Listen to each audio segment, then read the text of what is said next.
Gloria al Señor. Gloria a Dios.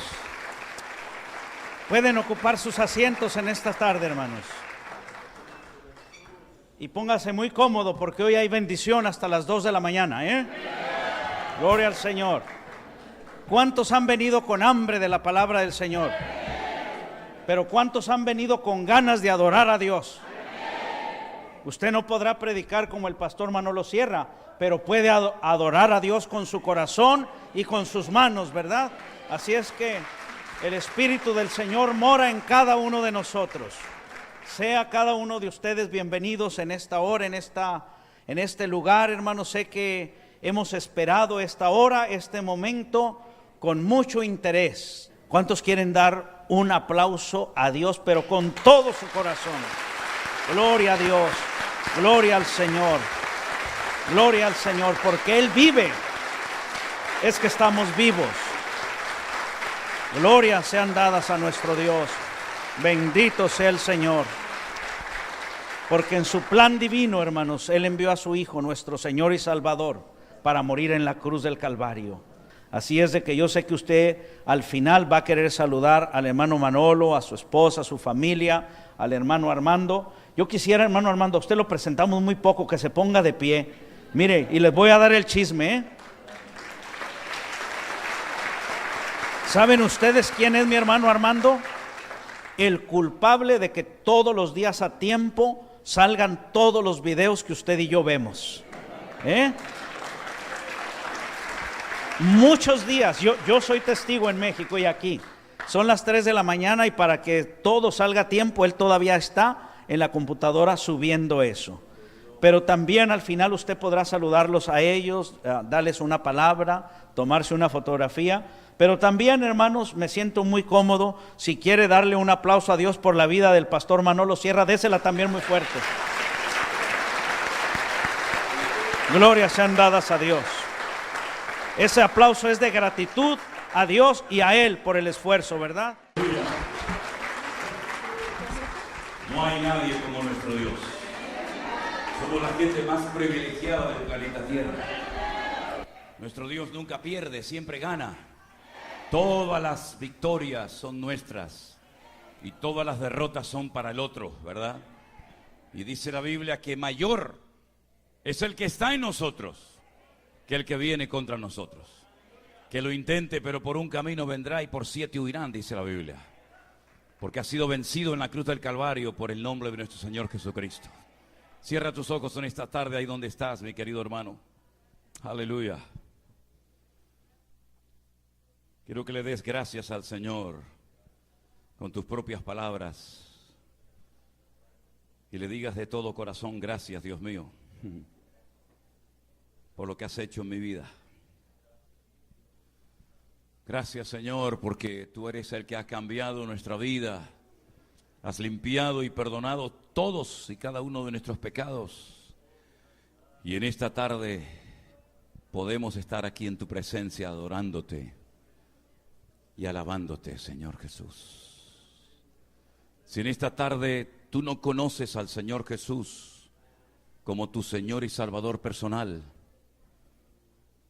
qué lindo sería que mientras se va a exponer la palabra, le dijeras al Señor, yo quiero conocerte, Señor. Yo quiero confiar y tener fe en ti como los que te conocen dicen que tienen en ti, Señor.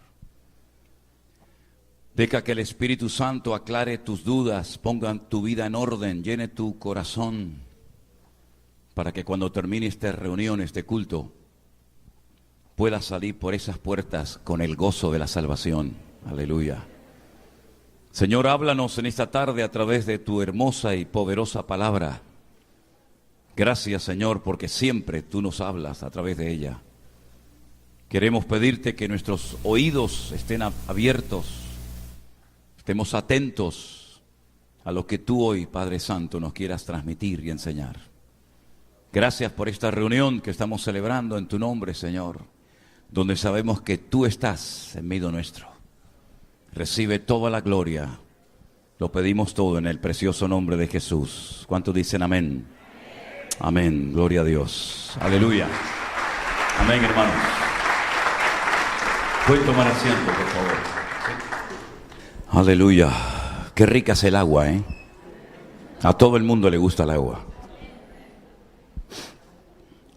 Los vendedores de agua en los tiempos de Israel, cuando salían con los cántaros, con las vasijas llenas de agua, recién sacada de los pozos, de esos pozos de agua viva, iban por las calles diciendo: ¿dónde Dios? ¿Dónde Dios? ¿Dónde Dios? Se vende, ¿dónde Dios?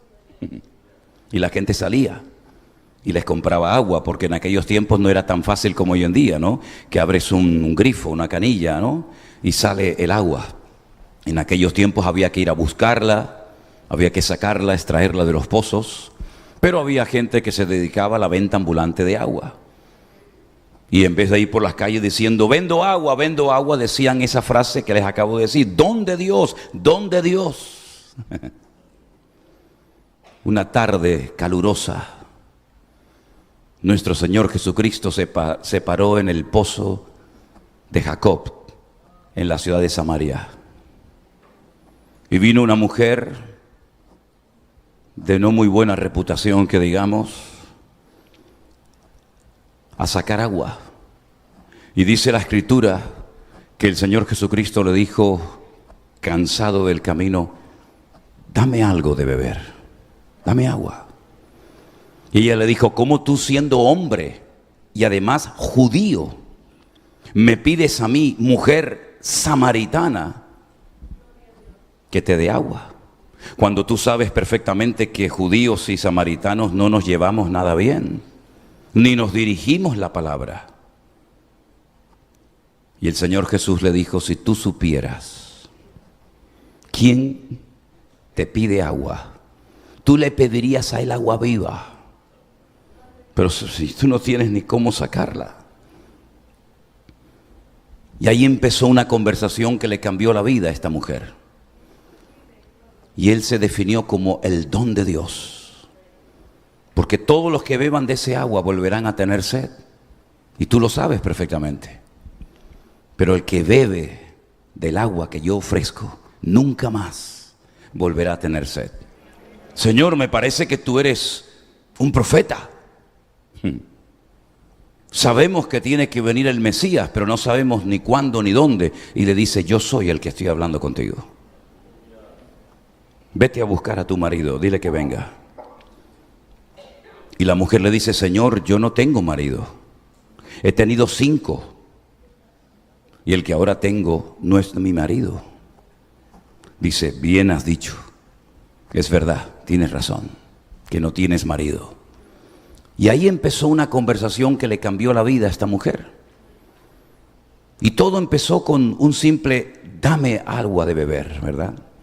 Esa era la forma maravillosa que tenía el Señor Jesús de iniciar una conversación con un genuino deseo de alcanzar y transformar esa vida, ¿verdad?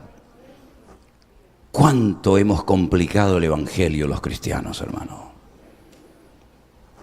¿Cuánto le pedimos a los inconversos, a los pecadores, cosas que tienen que dejar de hacer, cómo tienen que vestirse, cómo tienen que comportarse, y todavía no han conocido ni experimentado el gozo de la salvación?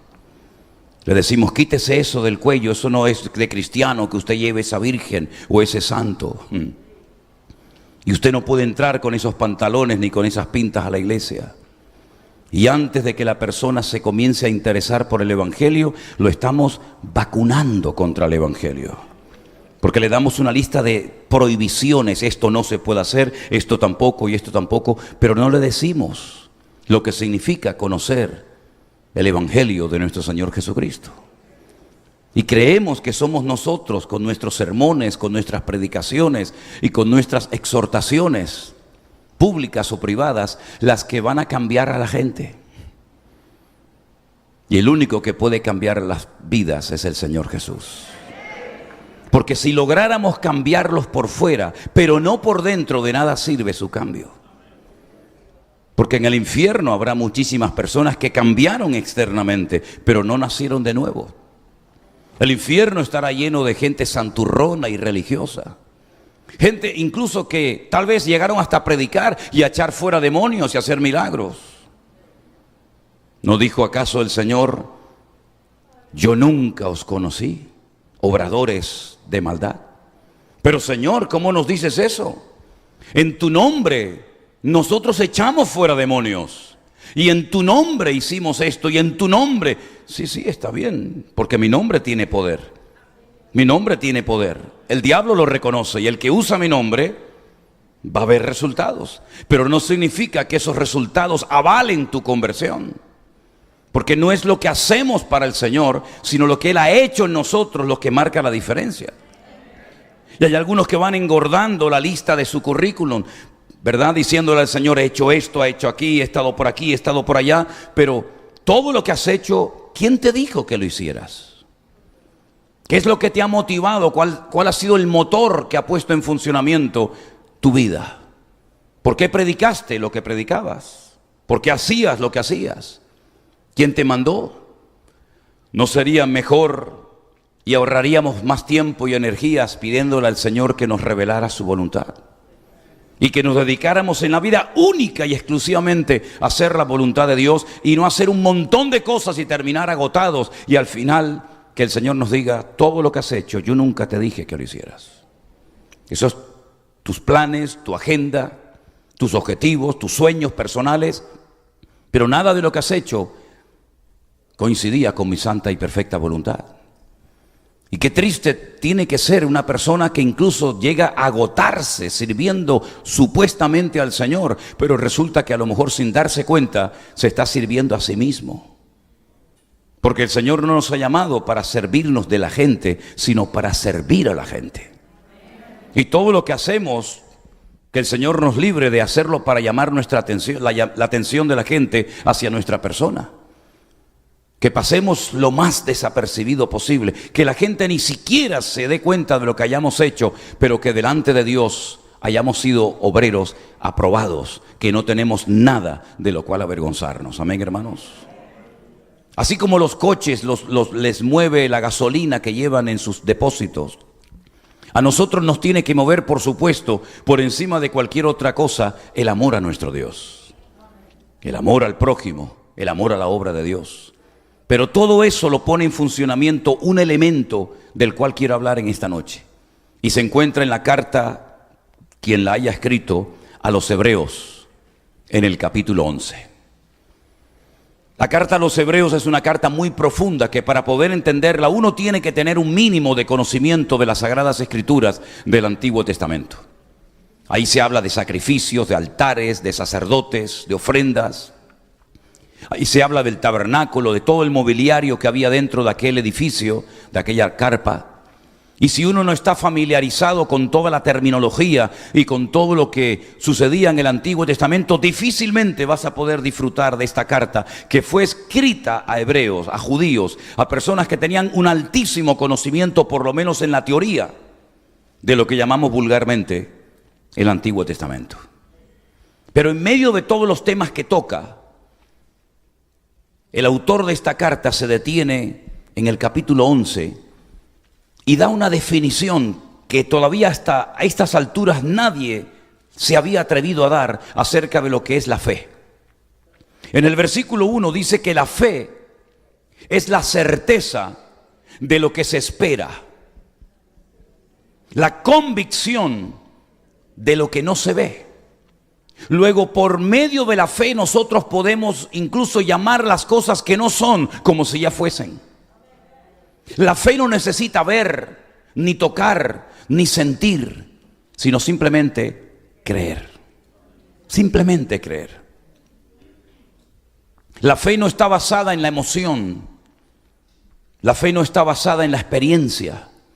La fe está basada en las promesas de Dios y en Él, que goza de suficiente credibilidad como para decir: yo me fío y creo en lo que tú has prometido y en lo que tú has hecho por mí a lo largo de la historia.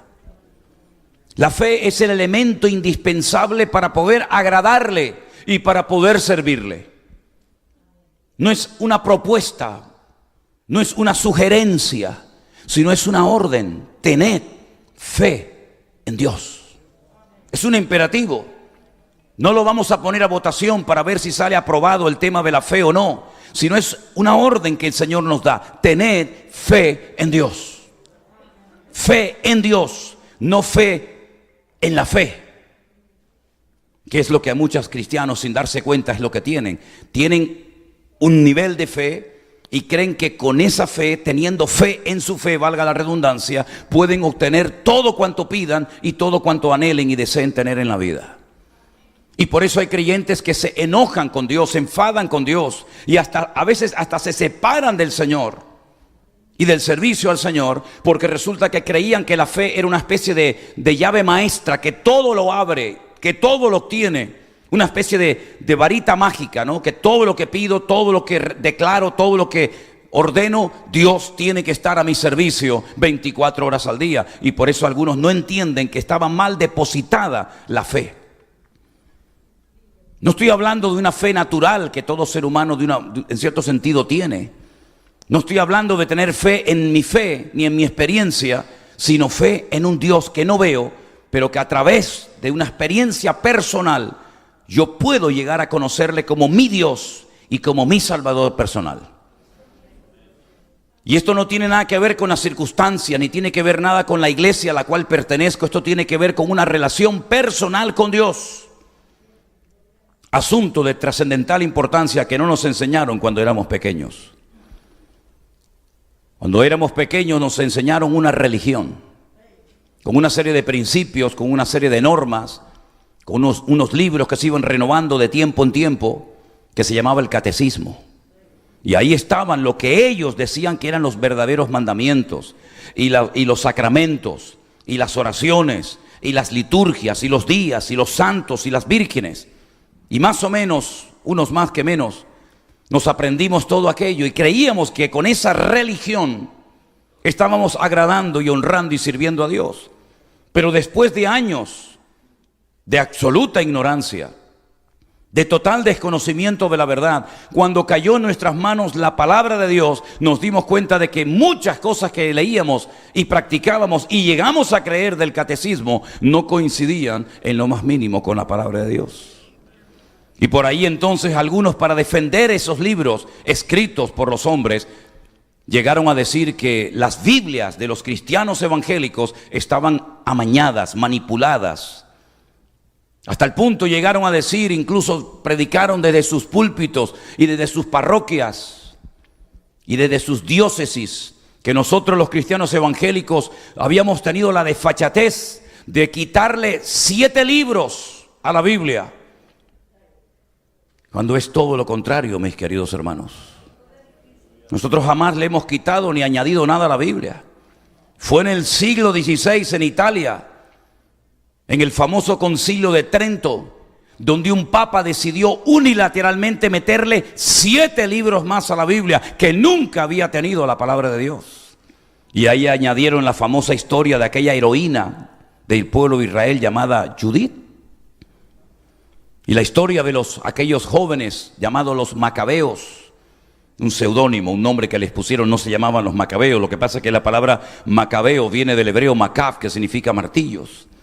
Una familia que estaba harta de la opresión y de las humillaciones de los griegos en Jerusalén, y entonces se rebelaron contra ellos, ¿verdad? Y decidieron hacerle la guerra para volver a purificar el templo de Jerusalén y volver a reiniciar los cultos y la adoración y el servicio al Señor.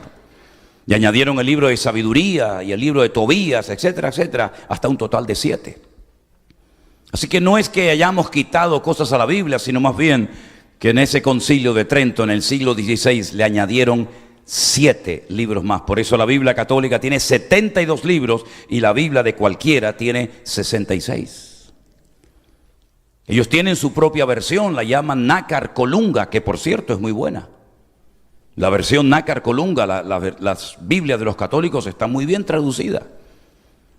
La nuestra la tradujo un sacerdote español de Sevilla llamado Casidoro de Reina, que tuvo que huir de España, porque la Santa Inquisición junto con la corona española mataba a toda persona que tuviera el más mínimo interés por las Sagradas Escrituras.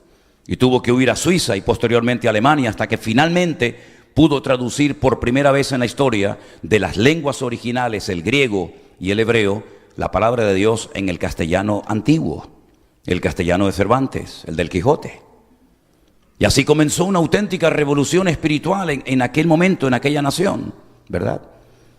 Pero mis queridos hermanos, de nada sirve todo lo que hagamos y planifiquemos en un despacho, en una oficina, si lo que nos mueve no es el amor a Dios y nuestra fe en Dios y no en nosotros mismos.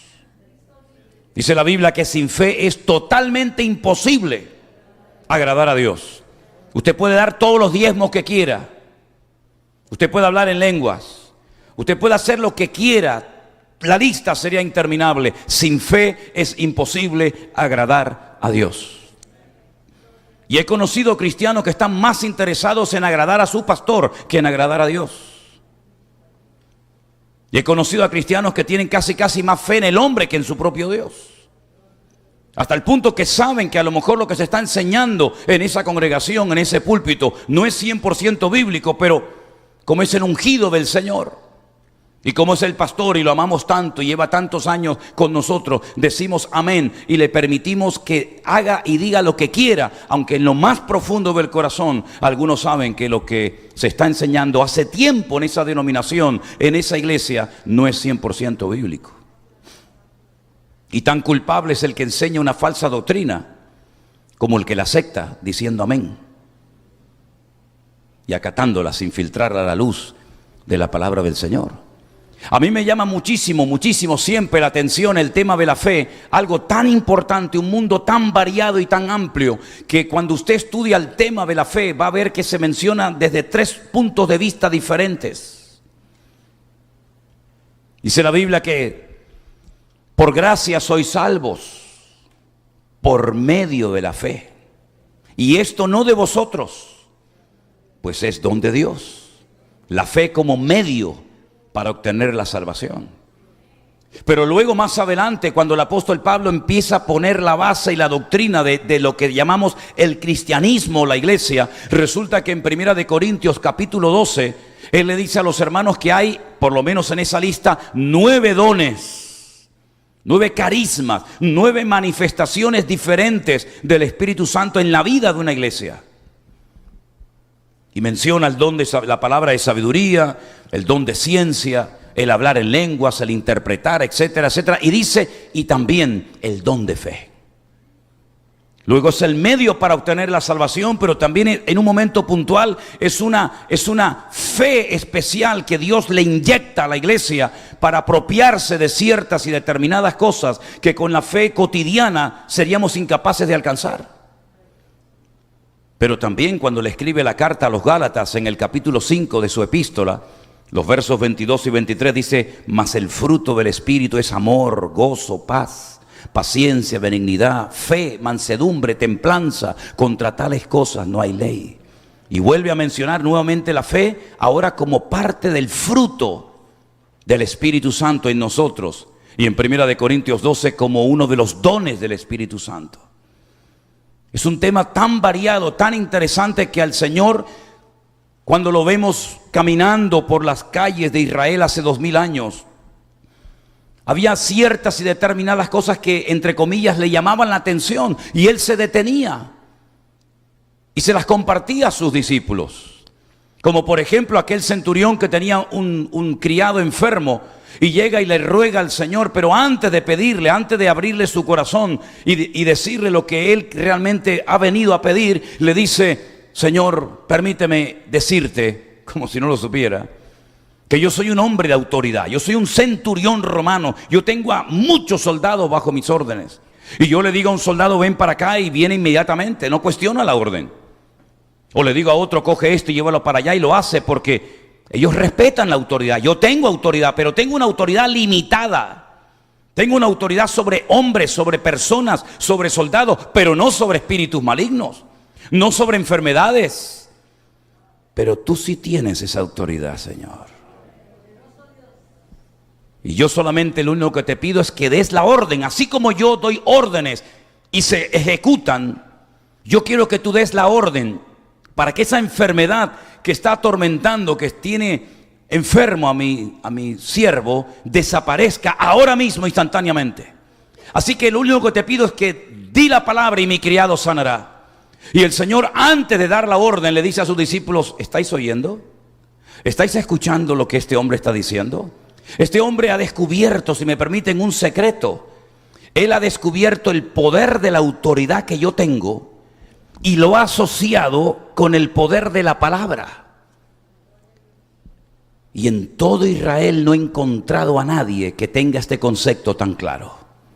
No hay nadie en Israel que tenga más fe que este hombre, ni Nicodemo, ni Anás, ni Caifás, ningún escriba, ningún fariseo. En todo Israel, y ya lo conocía muy bien Israel, no hay nadie que hable y se comporte como este hombre. Así que tranquilo, vete a tu casa ahora mismo. Tu criado ha sido sanado. Demostrando que el Señor no tiene ningún tipo de limitaciones, ni de espacio, ni de tiempo, ni de ninguna otra índole, sino que la palabra viajó y llegó al hogar del centurión antes de que éste llegara. Y me llama la atención que el Señor le impactó la fe de este hombre. Pero ojo, también le dijo a uno de sus discípulos: ¿por qué dudaste? ¿Por qué dudaste? Empezaste bien. Saliste de la barca, sabías que era yo el que te llamaba. Caminaste por encima de las aguas, pero no sé qué te pasó. Y tuviste que clamar y yo te levanté y volvimos a la barca caminando. Y ahora te digo: ¿por qué dudaste, hombre de poca fe? Y el otro día compartía, ya no sé dónde, cuando el Señor estaba en Capernaum. Naún, el pueblo de Naún, está en la casa y ya la gente no cabe. La casa estaba rotada y dice que descubren el techo, era paja, eran hojas de palmera, y de repente bajan a un paralítico y dice el Señor: cuando Jesús vio la fe de ellos. Luego Jesús puede ver la fe que tenemos hoy. No podemos decir: hermano, voy a traer el domingo al culto la fe para que vean qué grande es la fe que yo tengo. Vamos a medirla. Vamos a pesarla, vamos a fotografiarla y subirla a las redes sociales para que todo el mundo vea cuánta fe tenemos en nuestra congregación. No, es algo como abstracto, algo que no se puede tocar, no es tangible. Pero el Señor sabe cuánta fe tenemos en esta noche. Y el Señor sabe también la calidad de la fe que tenemos. Y la fe es algo que se puede transmitir. ¿Sabían eso? La fe es algo contagioso. Vamos dejando marcas en el mundo espiritual de todo lo que hacemos, de todo lo que decimos. Nuestras oraciones son como estandartes, como banderas, cosas que ocurren en ciertos lugares. El diablo recuerda que en ese lugar hubo gloria de Dios. Es como cuando sacaron aquellas 12 piedras del fondo del río Jordán. Y Josué dice: antes de que las aguas vuelven a cerrarse, saquen del fondo del río Jordán 12 enormes piedras, una por cada tribu de Israel, y pónganla una encima de la otra. Y esto será un monumento conmemorativo para las futuras generaciones. Y hay en varios sitios de Israel este tipo de monumentos. No es el de la época de Josué, pero hay en varios sitios de Israel. Por ejemplo, cuando vas por las carreteras, en algún cruce, llegando a Galilea, recuerdo que hay otro, que hay unas piedras enormes, una encima de la otra, exactamente igual que aquel monumento que hizo Josué. Y le preguntaron y le dijeron: ¿y esto qué significado tiene? ¿Para qué lo hacemos? Dice: para que el día de mañana vuestros hijos sepan que aquí el Señor hizo un milagro y las aguas del río Jordán se abrieron. Y hay otros momentos en los que el Señor le dio un sueño tremendo a Jacob, donde vio una escalera por la cual subían y bajaban ángeles. Y entonces cogió aceite y ungió la piedra para recordar que en ese lugar el Señor le mostró algo especial que nunca en su vida Jacob olvidaría. Y hay muchos momentos en la Biblia en los que se marcaban lugares, se cambiaba el nombre incluso hasta de personas, por lo que el Señor había hecho, por el milagro que había sucedido. Es como lo que ocurrió en el monte Moriah, cuando el Señor le dice a Abraham: sube al monte Moriah y construye un altar y sacrifícame a tu hijo. Ahí quedó una marca indeleble en el mundo espiritual. Ahí el Señor levantó una bandera al mundo espiritual, y Satanás sabe que ese lugar es un lugar especial. Por eso durante toda la historia de la humanidad siempre ha habido guerra por ese trozo de terreno, porque es un lugar donde Dios marcó una señal, y todo el mundo lo sabe, sobre todo en el mundo espiritual. Así que todos los actos que tú hagas, queriendo o sin querer, vas dejando una marca en el mundo espiritual detrás de ti. Es como cuando vas navegando en barco y ves en la popa del barco como hay una estela. Ya el barco hace mucho rato que pasó por allí, ya no está allí. Pero miras hacia atrás en el horizonte y ves como todavía el agua se mueve por el efecto de las turbinas, por el efecto de las hélices, ¿verdad? Exactamente igual, tú vas dejando una estela detrás de ti. ¿Qué es lo que estamos dejando? ¿Qué rastro estamos dejando para las futuras generaciones? ¿No les ha llamado la atención que la Biblia dice, el Dios de Abraham, el Dios de Isaac y el Dios de Jacob? ¿Y eso qué significa? Que ellos supieron transmitir la fe, que ellos supieron transmitir el conocimiento, que ellos supieron transmitir la palabra y el amor al Señor, y no se quedaron herméticamente la bendición, sino que se la compartió Abraham a su hijo Isaac. Y por eso vemos que en la lista de los héroes de la fe se menciona, por ejemplo, a Abraham, que se conoce como el padre de la fe. Y fíjense qué impacto hizo Abraham en la vida de su hijo, que cuando su hijo ya es grande, él quiere imitar todo lo que hizo su padre. Por ejemplo, la escritura dice que hubo un momento en el que hubo sequía, hubo hambre, hubo escasez de alimento y de agua en Canaán. Y entonces Abraham desciende a Egipto, ¿se acuerdan? Y en Egipto es cuando le dice a su esposa, antes de entrar en Egipto te voy a decir algo. No le digas a nadie que eres mi mujer, porque eres tan hermosa. Miren la edad que tenía Sara en esa época. Eres tan hermosa que cuando el faraón te vea, te va a querer como mujer y a mí me van a matar. Entonces, para que no me hagan daño, diles que eres mi hermana. Qué tremendo, ¿no? ¿Qué te parece? Y entonces todos sabemos el resto de la historia. Cuando años más tarde su hijo Isaac está en Canaán y vuelve otra vez la hambruna, la sequía a Canaán, ¿qué es lo que quiere hacer Isaac? Lo mismo que hizo su padre. Lo que vio en su padre, el ejemplo que su padre le dejó, es que en momentos de crisis descendió a Egipto. Y él entonces se quiere ir a Egipto. Pero Dios le dice, no vayas a Egipto. Tú no tienes que descender. Pero Señor, aquí no hay agua. Me han cegado los pozos. Yo abro un pozo y vienen y le echan tierra y piedra encima. Y el Señor le dijo, tú no vas a descender a Egipto. Tú vas a sembrar aquí. Pero Señor, aquí no hay agua. Yo vivo en el desierto. No es una tierra fértil. No es una buena tierra. ¿Cómo voy a sembrar en el desierto? Y el Señor dijo, tú te vas a quedar aquí y vas a sembrar. Y ese año, en obediencia, Isaac sembró y dice que cosechó a 100 por 1. Y los filisteos le tenían envidia y celos, porque la bendición de Dios siempre, no sé por qué, despierta los celos y las envidias en los que no tienen su corazón alineado con el Señor. En vez de gozarte en la bendición del hermano, resulta que hay que ponerle la pierna encima al hermano, porque resulta que tiene más que tú, o Dios lo ha usado más que tú, y entonces empiezan las rivalidades. Y dice la palabra de Dios que ese año, sembrando en el desierto con pocos recursos, el Señor lo bendijo de tal manera, porque no depende del sitio donde vives, mi hermano. Depende del Dios que tienes. El Dios de los nicaragüenses es igual que el de los norteamericanos. El Dios de Honduras, de Salvador, el Dios de China, de Japón y del mundo entero es igual que el de Manhattan, igual que el de San Francisco, Las Vegas. Lo que pasa es que a veces creemos que el Dios de los americanos es más poderoso que el Dios de los centroamericanos. Y se equivocan rotundamente. El Señor no necesita de tu esfuerzo. El Señor lo que quiere ver es tu nivel de fe. Porque conforme a tu fe será hecho. Vivas donde vivas y trabajes o te dediques a lo que sea. Pero hay muchos cristianos que han entrado en ese juego de pensar que aquí voy a ser más prosperado y más bendecido que allí. Y veo a muchos cristianos afanados y trabajan y trabajan y trabajan. Hasta que Dios dijo en marzo del 2020, basta. A esos hombres que están todo el día trabajando, que le dicen a sus esposas, vete tú al culto que yo estoy muy cansado.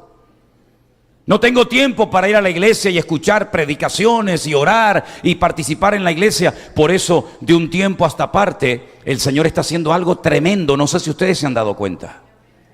De toda la vida, el 75%, y son estadísticas oficiales, el 75% de la asistencia a cualquier iglesia evangélica eran mujeres. Y un porcentaje muy pequeño de hombres. Pero cada vez estamos viendo que más hombres se están convirtiendo y entregando al Señor. Y no es una competencia, sino simplemente que ha llegado el momento de que usted como hombre se levante y ponga su mano en el arado y usted pueda superar en espiritualidad, ¿por qué no?, a su esposa, y que usted sea el cabeza del hogar y no la cola, y que usted pueda verdaderamente marcar una diferencia en la vida de sus hijos. Y si no, miren esta tarde cuántos hombres hay en esta reunión. Hace años esto no pasaba. Y había una crisis de liderazgo. Y por ahí encontramos a mujeres en la iglesia haciendo de todo. ¿Por qué? Porque ¿dónde están los hombres? Entonces Dios dijo, sí, 2 meses nos encerró dentro de nuestras casas. Sin iglesia, sin nada. Ahora sí que vas a tener tiempo para leer la Biblia, Ahora sí que vas a tener tiempo para orar. Y por ahí apareció un loco de España con un telefonito, hablándote todos los días para que supieras que el Señor cuenta contigo, mi hermano. Aleluya, gloria a Dios, gloria a Dios. Así que, hermanos, la fe tenemos que usarla, porque en el cielo no la vamos a necesitar absolutamente para nada. Es cierto que a veces uno dice, pero Señor, esto es demasiado grande. A veces me asusto de todo lo que Dios está haciendo, créame. Porque nadie nos enseñó a trabajar con una iglesia virtual. Y con gente que de la noche a la mañana te abrazan y te pellizcan y te saludan y te dicen, hermano, le amamos. Digo, sí, le amamos. Es como uno más de la familia, digo. Ah. Yo no he visto a nadie. Yo no sé de dónde salió usted, doña. ¿Verdad? No, yo le amo. Yo me acuesto con usted todos los días. Digo, tranquila. Y me levanto con usted. Digo, bueno, déjeme tranquilo un día. Déjeme un día libre. Yo no soy Superman. Y yo me acuerdo, y ustedes lo saben perfectamente, que cuando llegó un desafío muy grande a la vida de ciertos y determinados personajes de la Biblia, clamaron al Señor. Porque Él es nuestro pronto auxilio en las tribulaciones. Y desde la angustia invoqué al Eterno y Él me respondió.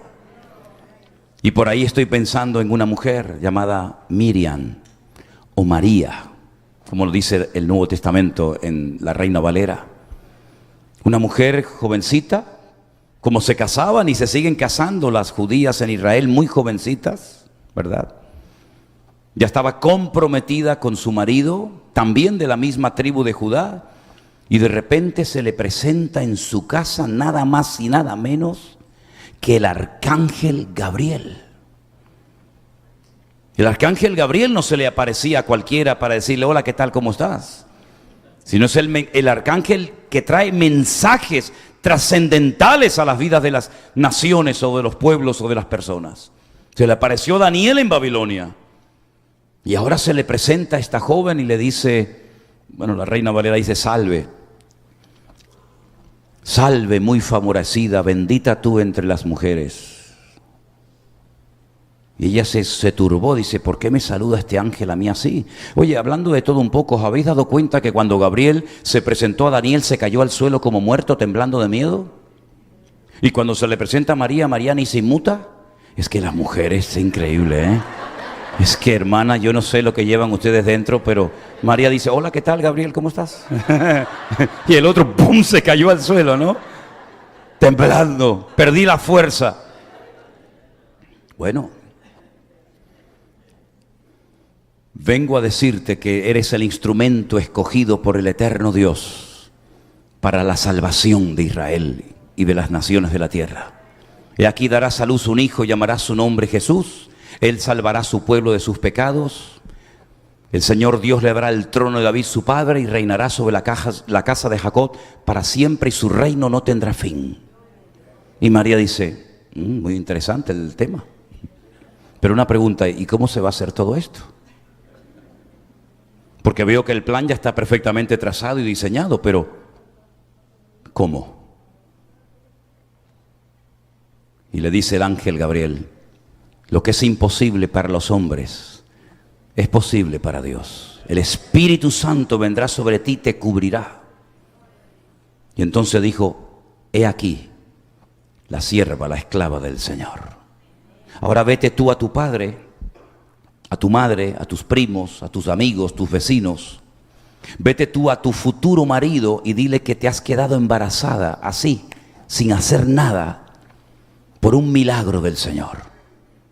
Nadie la iba a creer, jamás, nadie iba a aceptar semejante cosa. Incluso José planeó algo diciendo, la voy a dejar, como diciendo, fíjate, la dejó embarazada y ahora la abandona, el desgraciado este, ¿no? Pero el Señor dijo, no la abandones, porque lo que en ella está es santo. Dios ha puesto a su amado hijo en su vientre. En el Talmud, yo no sé si conocéis algo del Talmud. El Talmud es una enciclopedia enorme que tardas más de 7 años y medio en leerlo. Toda la tradición, las conversaciones, las preguntas, la respuesta, ahí está la Totafot, la Gemara y tantas cosas. Hablan barbaridades de María. Cuenta el Talmud que un centurión romano llamado Pantera la violó y después ella para ocultar su pecado, porque también había participado en todo aquello, pues dice que el Señor la había dejado embarazada, y es una barbaridad lo que el Talmud dice acerca de su embarazo. Porque nadie quería recibirla en la casa. Una chica a punto de dar a luz, se había corrido la voz, cuidado con esta,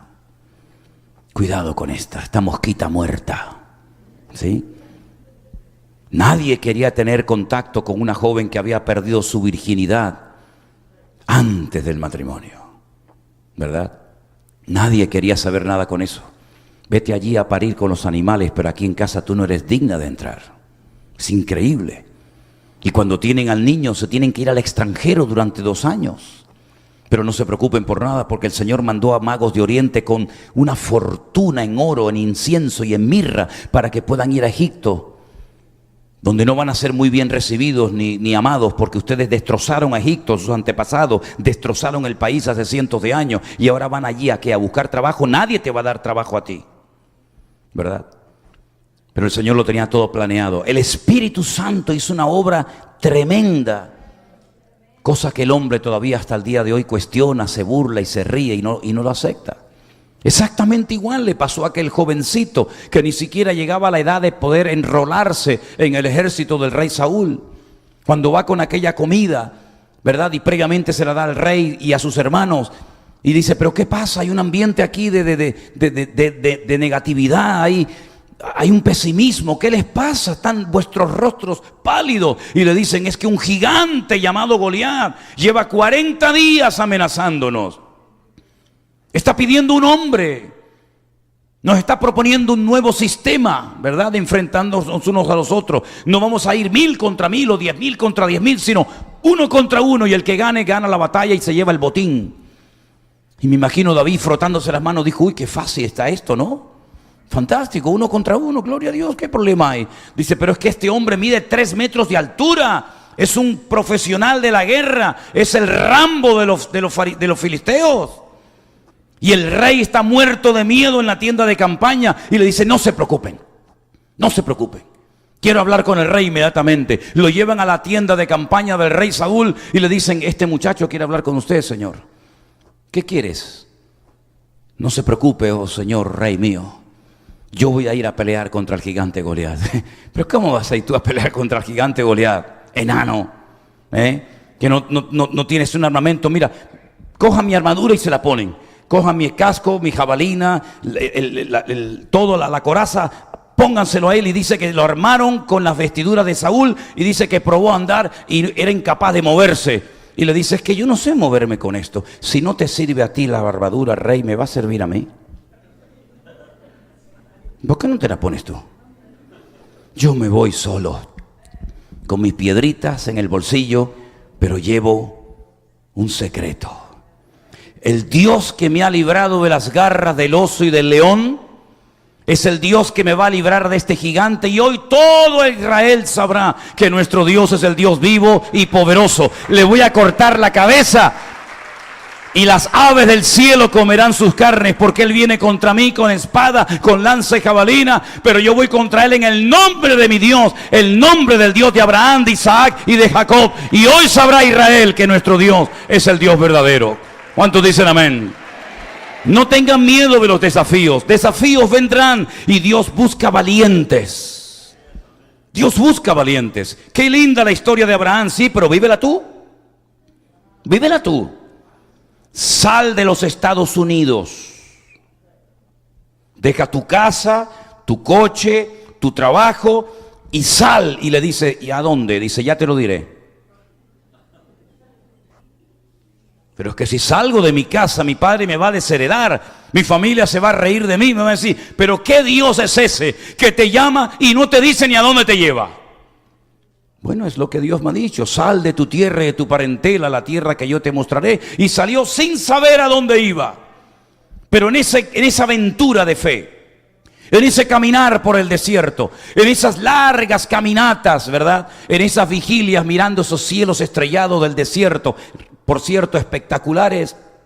Un día se le presenta el Señor y le dice, cuenta las estrellas. Ponte a contar las estrellas. Y Abraham en obediencia empieza a contar las estrellas, pero cuando iba por 3.465.000, le interrumpe su esposa y le dice, ahí ya perdí la cuenta, ahora tengo que empezar de cero. Y dice, Señor, no te preocupes, Abraham, vamos a hacerlo más fácil. Coge un puñadito de arena y ponte a contar los granitos. Dice, y otra vez dijo, Señor, esto es imposible. Dice, así será tu descendencia. Pero Señor, si yo soy ya de 100 años, y ya con 100 años pocas flores, ¿no? Ya con 100 años mi esposa estéril. Mira, vamos a hacer una cosa. Vamos a empezar por cambiarte el nombre.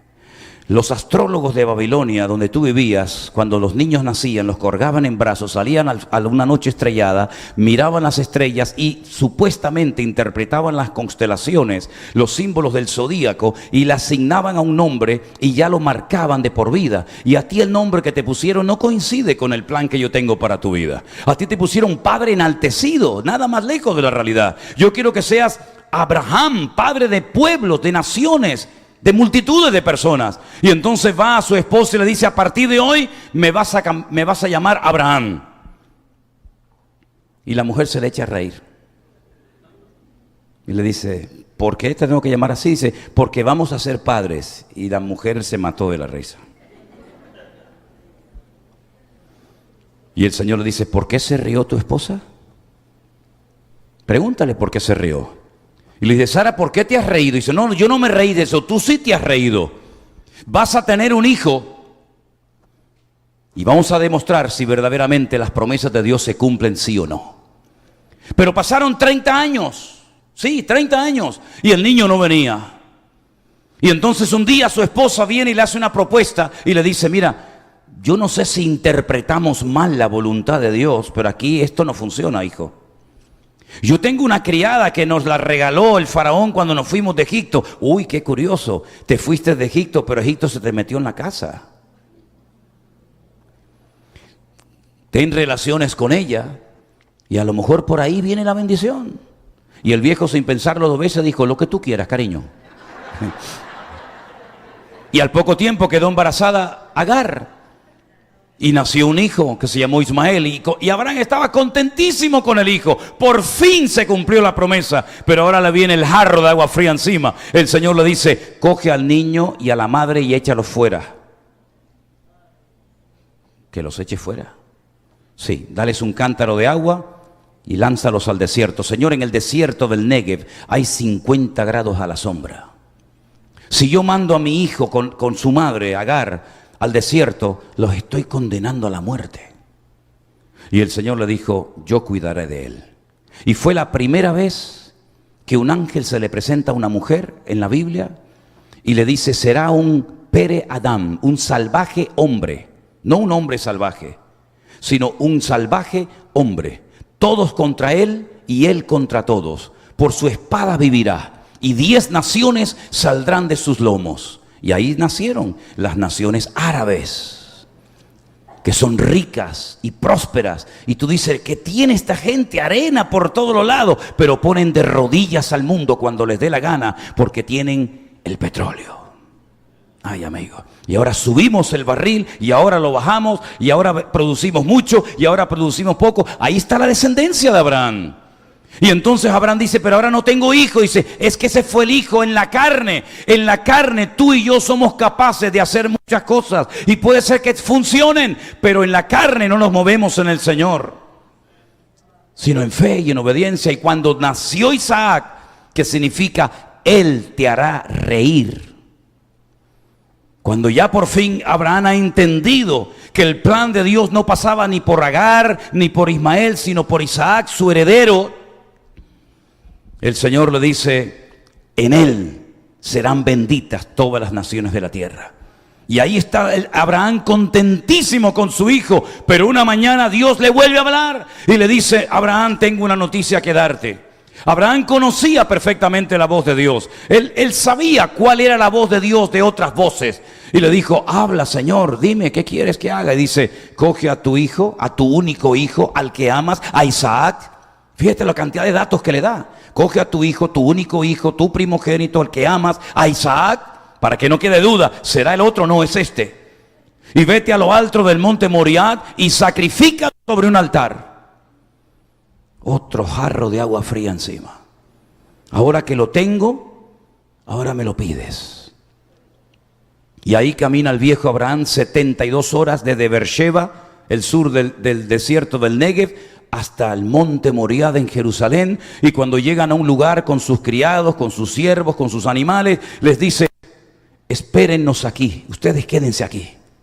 Porque en aquel monte es donde el Señor me mandó que fuera con Isaac. Quédense aquí, que nosotros iremos, adoraremos y volveremos. ¿Eso no es fe? Entonces, ¿qué es? Y cuando iban por el camino, Isaac, que sabía perfectamente cómo se hacía un sacrificio, le pregunta a su padre, padre, la leña la llevamos, perfecto, el cuchillo lo llevamos, el fuego también, pero papá, se nos olvidó lo más importante. El cordero. La víctima, ¿dónde está? Y en hebreo, en español no se ve, pero en hebreo le dice el Señor proveerá, y con las primeras letras de cada una de estas expresiones le dice el Señor proveerá de cordero. Isaac tenía 40 años. Ay, hermano, yo no sabía eso. Bueno, ya lo sabe. Pero yo siempre aprendí en la escuela dominical que Isaac era un niño chiquitito. No, era un hombre hecho y derecho de 40 años. Y cuando dice iban yahad, iban juntos, quiere decir que el padre sabía que su hijo era la víctima, pero la víctima sabía que él también iba a morir ese día. Pero él, en sometimiento absoluto, en rendición absoluta al Padre, acepta la voluntad de Dios, aunque no la entienda, porque no siempre vas a entender la voluntad de Dios, porque no siempre va a coincidir con la tuya, porque no siempre va a ser agradable, pero la voluntad de Dios es santa, agradable y perfecta, aunque no la entienda. Y allí suben a lo alto del monte Moriah, lo pone sobre el altar, y entonces Abraham saca el puñal, y cuando está dispuesto a clavárselo y a ejecutarlo, el Señor le dice, alto, no lo hagas. Y todos conocemos el resto de la historia. Y esa piedra todavía está allí en el monte Moriah en Jerusalén. Ese altar donde un hijo estuvo a punto de morir, pero la sangre de los toros y de los machos cabríos y de cualquier ser humano no pueden redimirnos de los pecados. Pero desde el monte Moriah te giras así un poquito y miras enfrente y ves otro pequeño monte llamado el monte de Gólgota o Calavera. Y allí subió otro hijo cargando su propia cruz. Y extendió sus manos y lo crucificaron. Y no se oyó ninguna voz del cielo diciendo, alto, no me lo toquen, alto, déjenme a mi hijo en paz, sino que el Padre guardó silencio absoluto. Y entonces el hijo alza la mirada al cielo, dice: Dios mío, ¿por qué me has desamparado? Porque era la única manera de redimir a la raza humana de sus pecados. No es por religiones, no es por sacrificios, no es por penitencias, no es por velas, sino es por la sangre de Cristo que quita el pecado del mundo. Y tienes que morir, hijo. Y tengo que abandonarte. Tengo que darte la espalda.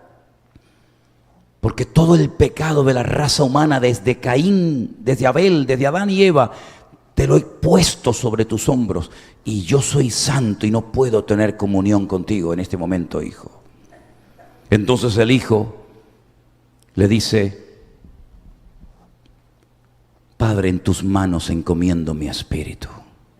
Ya que mi carne me la van a matar y me la van a machacar, por lo menos lo que llevo dentro, en tus manos encomiendo mi espíritu.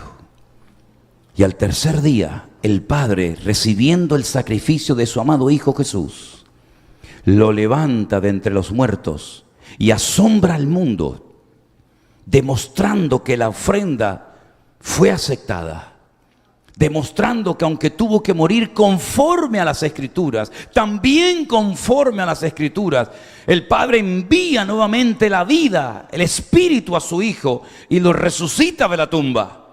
Y hay ahí un montón de detalles que nos dejan a todos con la boca abierta, ¿verdad? Y por ejemplo encontramos el detalle de aquella mujer temprano a la mañana llamada María Magdalena, porque era de un pueblo que era un saladero de pescado en Galilea llamado Magdala, y ella era María de Magdala, Magdalena, y se encuentra esta mujer con el sepulcro abierto, vacío. Y por ahí se han hecho todo tipo de especulaciones. ¿Será que se equivocó de tumba? ¿Será que robaron el cuerpo?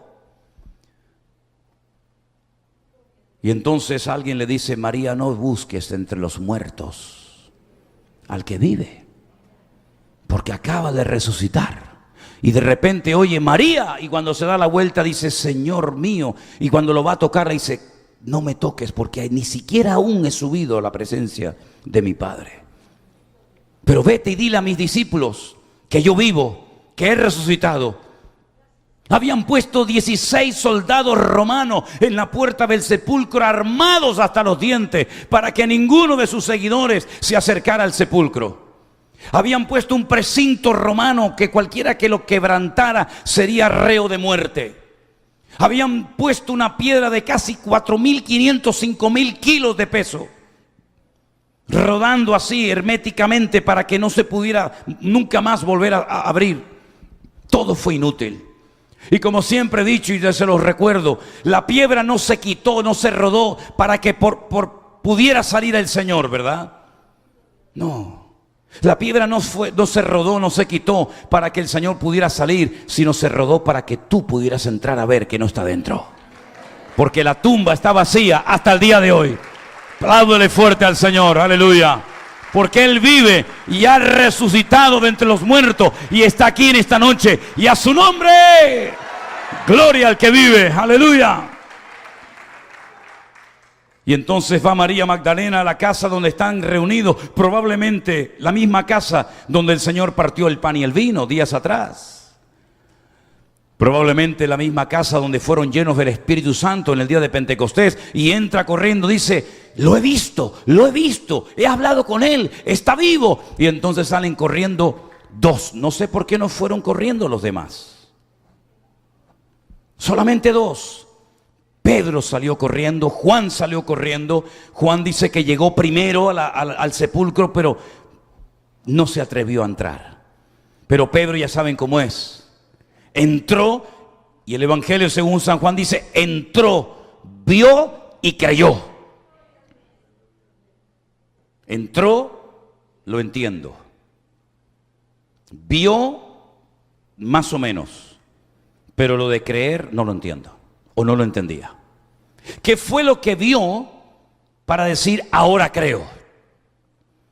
Vio sus ropas, el sudario puesto allí, sin romperse en una explosión, sino vio el sudario puesto allí con la forma de que alguien estaba dentro, envuelto en él, pero no estaba nadie dentro. ¿Y por dónde salió? Es como cuando ponemos una almohada, ¿no? Y la tapamos, como estos en Alcatraz, ¿se acuerdan? Que pusieron así con aquellas cabezas. Parece que estaban, pero no estaban. Y cuando Pedro entró, vio aquello, dijo, pero ¿por dónde salió? Entonces ahora entiendo que él entró, vio y creyó. Ya creo en él.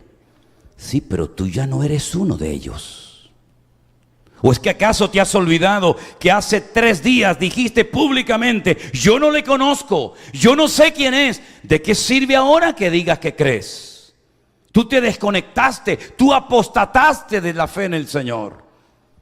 Y entonces se vuelve a presentaros otra vez el Señor a María Magdalena y le dice, dile a mis discípulos y a Pedro, esos matices, qué interesantes, ¿verdad? Que vayan a Galilea, que allí me los voy a encontrar. Y caminan casi una semana para poder llegar allí. Y muy temprano a la mañana en el mar de Galilea se encuentra el Señor unos pescadores y resulta que son ellos, sus discípulos. Otra vez, 3 años después, vuelven otra vez a aquellas redes y barcas que dicen que las habían dejado, pero no las habían dejado porque ahí las tienen otra vez. Y el Señor grita desde la orilla, ¿habéis pescado algo? Y le dicen, no.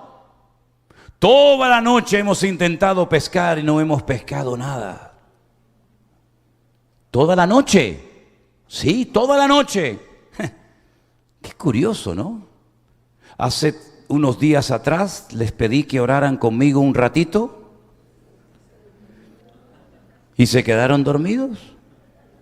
Y ahora estás toda la noche y no te entró sueño ni cansancio. Es como esos hombres que se pegan hasta las 4 de la mañana viendo películas en televisión o chateando, vete tú a saber con quién. Y después resulta que le dice, vamos a orar un ratito y dice, ay no, que estoy muy cansado, tengo sueño, mañana me tengo que levantar a trabajar. Sí, te has cansado para lo que te interesa. Para las cosas tuyas nunca estás cansado ni tienes sueño. Pero cuando hablamos de las cosas del Señor, siempre estás cansado, siempre tienes que o lavar el coche, o cambiar el aceite al coche, o visitar a no sé qué cliente. Qué rollo patatero tienes. Qué mal te lo montas, amigo. ¿A quién pretendes engañar? Que ya no eres un niño ni un crío de 15, 18 años, hombre. Que ya eres un hombre hecho y derecho. Y el Señor se te presenta y dice, ¿has pescado algo? Dime qué has hecho con tu vida. Trabajar y pagar deudas. Pero para mí, ¿qué es lo que has hecho? Ya está bien de perder el tiempo, mis queridos hermanos. Esta lista de Hebreos capítulo 11 que ni siquiera he tocado más que un simple personaje. Podríamos estar meses hablando de este tema. Todos fueron hombres y mujeres que pagaron un precio. Dejaron casa, dejaron familia, dejaron amigos. Entraron en una aventura con Dios, que es la mejor aventura que podemos tener. Dicen que era judío Cristóbal Colón cuando fue a la reina Isabel de Castilla y Fernando de Aragón y le dijo, majestades, quiero que me financien un viaje, quiero ir por otra ruta, quiero ir por otro sitio a las Indias. Y le dijeron, pero no vas a poder ir, la tierra es plana, te vas a caer cuando llegues al final del mar. Y él dijo, no, majestad, yo he leído en la Biblia que nuestro Dios está sentado sobre el círculo de la tierra. Y eso está en el diario personal de Cristóbal Colón en la ciudad de Sevilla, en el Museo de las Indias. Y después de mucho rogar y pedir y suplicar, estos reyes terribles le financiaron a este caballero y se vino aquí y se encontró con algo que decían que no existía. Que ya no hay más mundo más allá. El último pueblecito, la punta que más sale de España se llama Finis Terre. El fin de la tierra, no hay más tierra. Si vas para allá no vas a encontrar nada, te vas a morir. Hay dragones, hay animales mitológicos que van a terminar despedazando las naves. Es una pérdida de tiempo y de dinero. Y por eso en el antiguo escudo español aparecía una frase en latín que decía non plus ultra, no más allá. Pero cuando él regresó y trajo evidencia de que sí había vida, y sí había civilizaciones, y sí había cultura y animales, etcétera, etcétera, tuvieron que cambiar el escudo español y ya no dice non plus ultra, ahora dice plus ultra, hay más allá. Y yo no sé lo que ha sido tu vida, llena de sacrificios, de penalidades. Ya no puedo más, ya no aguanto más, se me han ido los años, he criado los hijos, he pagado esto, he pagado lo otro, y ya estás como ya tirando la toalla. Pero el Señor hoy te dice, cosas que los ojos no vieron, ni oídos oyeron, ni han subido al corazón del hombre, son las que Dios tiene preparadas para los hombres y mujeres que le aman a Él, aleluya. Y estamos en ese tiempo de renovación, de transformación espiritual, donde estamos conociendo a centenares, créanme hermanos, centenares, miles de hermanos, prácticamente en casi todas las naciones de la tierra, en los 5 continentes, hombres y mujeres que han entendido lo que Dios nos quiso decir en marzo del 2020. ¿O creen que fue casualidad aquello? ¿Creen que fue casualidad que muchos no pudieran ir a trabajar ni a estudiar y que estuvieran todo el santo día en casa? ¿Fue casualidad? Fue tal vez una de las últimas oportunidades para que la iglesia despierte de su letargo espiritual. Yo tengo una convicción personal, si me permiten voy a darla. Mi opinión es que desde hacía siglos Dios no hablaba tan claro a la iglesia. La iglesia entró como una especie de letargo, una especie como de adormecimiento, de confort, ¿verdad? Pero el Señor dijo, basta. Vuelvan a las Escrituras. Vuelvan a la sencillez del Evangelio. No le compliquen la vida a los convertidos diciéndoles que si no dan, están bajo maldiciones. No le compliquen a la vida a la gente que si las primicias. Déjense de cuentos y de rollos raros. Auténticos manipuladores de la Escritura, ¿verdad? El Señor dijo, basta, métanse conmigo en mi secreto, lean la palabra, descúbranme, conózcanme a mí, para que cuando termine esta etapa y vuelvas a tu iglesia, si es que quieres volver, no digas amén como los borregos, sino diga, un momento, eso no está en la Biblia, pastor, es que yo soy el pastor y yo soy un hijo de Dios y yo no puedo decir amén a lo que no es bíblico. A eso nos llevó el Señor, a una reestructuración de nuestra vida cristiana con el Señor. Una cosa es el respeto, faltaría más. Una cosa es el amor, el cariño a una persona, pero no significa que yo porque sea el pastor pueda hacer lo que me da la gana en la iglesia. Yo no soy el dueño de la iglesia, ni el dueño de nadie.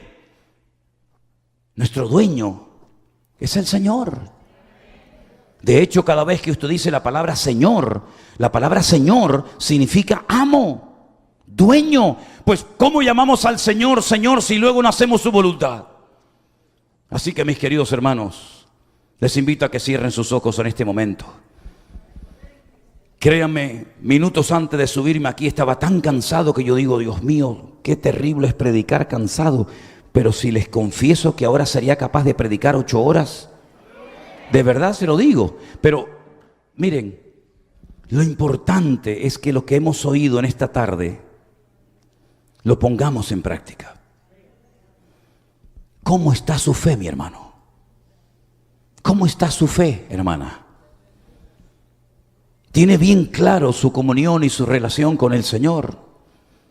Estamos aquí de paso, por mucho que podamos hacer, por muchos años que podamos vivir, estamos de paso. Y el Señor nos dice hoy a través de su palabra, lo que tengan que hacer, háganlo pronto, que no queda mucho tiempo. Es la realidad. No queda mucho tiempo. Probablemente somos la iglesia más cerca de los últimos tiempos que jamás ha pisado este planeta Tierra.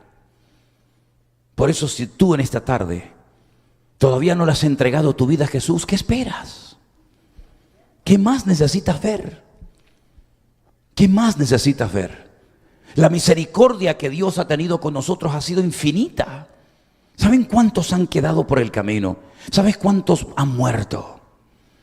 Y el Señor te ha mantenido vivo para que hoy tengas tu oportunidad. El Señor no quiere que nadie se pierda. Pero el Señor es un caballero, no se mete donde no lo llaman, donde no lo invitan. Él llama, te habla por la radio, por la televisión, por un predicador, da igual. Pero el Señor te llama. Si hemos tenido que salir de nuestro país, de nuestra iglesia, de nuestra ciudad, de nuestra isla, para venir aquí y hablarte a ti hoy del amor del Señor, pues gloria a Dios, ha merecido la pena. Porque para eso hemos venido aquí, no para llevarnos los bolsillos llenos de dinero. Jamás le he pedido un centavo a nadie. Jamás hemos ido por la vida abusando de la gente. Pero mis queridos hermanos, hemos venido aquí a darte el mensaje de salvación. No sé si te vas a congregar aquí o en la virtual o en ninguna, no lo sé, no sé esos detalles. Pero lo único que sé es que si tú hoy no aceptas al Señor Jesucristo, no tendrás la excusa de decir, es que yo no sabía nada. No, sí sabe, ¿cómo que no?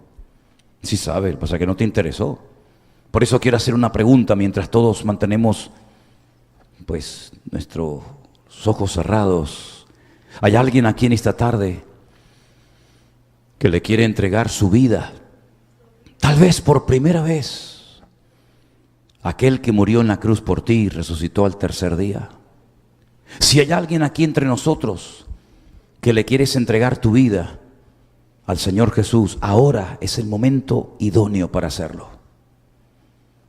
¿Qué es lo que tengo que hacer? Bueno, déjame orar por ti. Levanta tu mano ahí donde estás. Dios le bendiga. Dios le bendiga. A usted también. ¿Alguien más? Dios te bendiga. Gloria a Dios. ¿Quién más en esta tarde le quiere entregar su vida al Señor Jesús? Dices, yo me quiero entregar a Jesús, le quiero pedir perdón a Él. Quiero que Él venga a mi vida, cambie mi corazón. Aleluya. Dios te bendiga. Dios te bendiga. ¿Alguien más?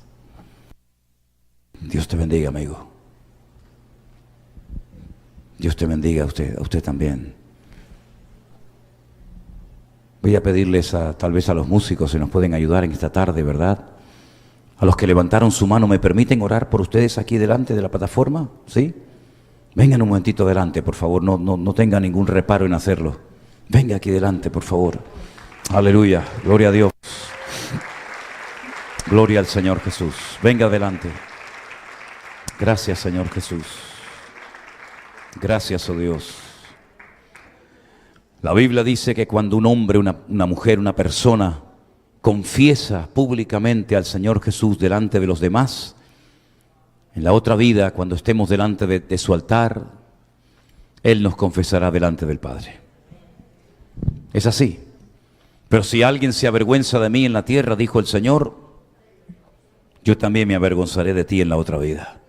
Pero ustedes han sido valientes, hoy le van a entregar su vida no a un hombre, no a una iglesia, a una religión, a una denominación, a Dios, a Él, que está aquí con nosotros en esta noche. Cierre sus ojos, por favor, si es tan amable.